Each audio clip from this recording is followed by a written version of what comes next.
Good morning, friends, and welcome to the pre-market view. US markets were up about 0.3-0.4%, though the 10-year bond yields in US have actually spiked up to about 2.7 versus about 2.54, so about 8 to 10 basis points of increase in the 10-year bond yields, which does not bode well for the flows into emerging markets.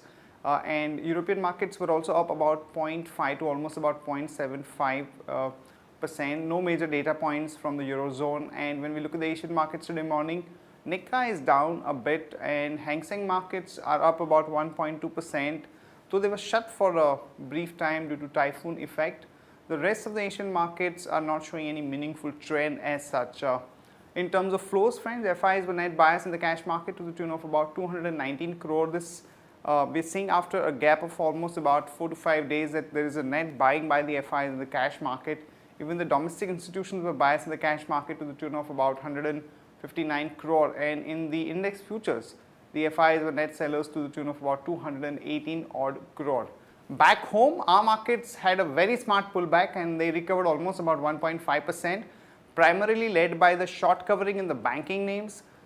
There was a good amount of strength in the IT pack, and some of the companies which announced numbers also had a positive reaction, like Mahindra, Tech Mahindra, and a few other names. So overall, we have almost touched now 5,700, and there is a good amount of pullback that we have seen.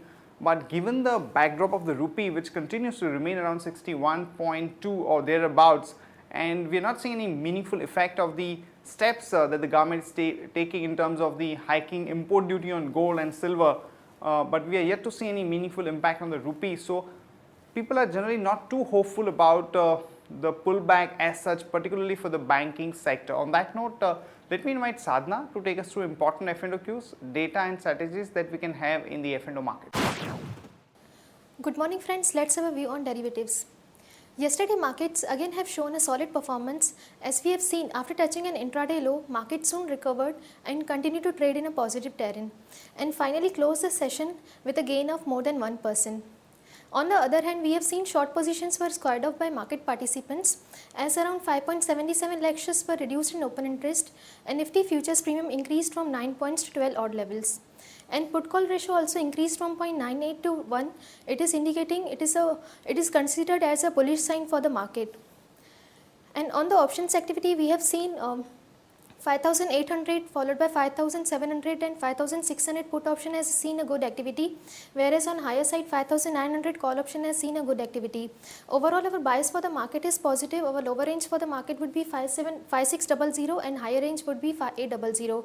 And every dip in the market would be taken as opportunity to go long. From intraday perspective, Tata Chemical is looking weak. One can go short with a stop loss of 251.90. Thank you. Here are the important news and events that we are tracking today. First of all, the companies which will be announcing numbers. Steel Authority, we are looking at a net profit of 289 crore. LIC Housing Finance, we are looking at a net profit of about 292 crore. Wockhardt, we are looking at a net profit of 361 crore, and as per the buzz, the actual number could be somewhere close to about 400 crore. Bhushan Steel, we are looking at a net profit of 238 crore, and in case of Jain Irrigation, the net profit that we are looking at is about 39.4 crore. The WPI number for the month of July is likely to be announced today, and that number is likely to be around 5% versus about 4.86% in June. Mahindra reported their quarterly numbers, and numbers were more or less in line with expectations, both at the top line level as well as at the operating margin level. But there was a higher other income which actually resulted in a slightly better than expected net profit. The important thing to note for Mahindra is that the tractor division is doing extremely well, and the management has revised the growth outlook for the next year to almost about 10 to 12% kind of a volume growth for tractor, as against about 6 to 8%. So for tractor, things are looking pretty good. The Neyveli Lignite stake sale of 3.56% has been ratified by the cabinet, so this is a bit of relief for Neyveli Lignite. And in another important development, the Parliamentary Committee has suggested a blanket ban on the FDI in the existing pharma companies. Remember, friends, some of the deals are stuck up because of the fact that this committee is against allowing the MNCs to take over some of the domestic pharma companies. So this is a bit of a negative for the M&A in the pharma space. Aban Offshore is looking at raising about 4,500 crore through GDR, FCCBs and QIP. Basically, this is being done for the refurbishment of some of the rigs which are due for the repair and maintenance. So, this is something that one will have to watch out for. Tata Steel reported extremely good set of numbers, and their net profit came in at about 1139 crore versus the expectations of about 345 crore. And more importantly, the EBITDA per ton of Chorus came in at almost about $42 per ton, which is definitely quite positive. We've seen the Tata Steel stock actually run up before the numbers, but we think that there is some more upside left in the stock. So one can go long there with a stop loss of 236 and a target of about 248 to about 253.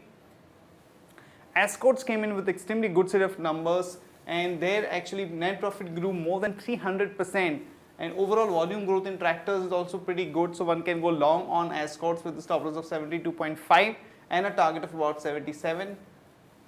That's it from all of us, friends. Have a great holiday tomorrow and see you day after tomorrow.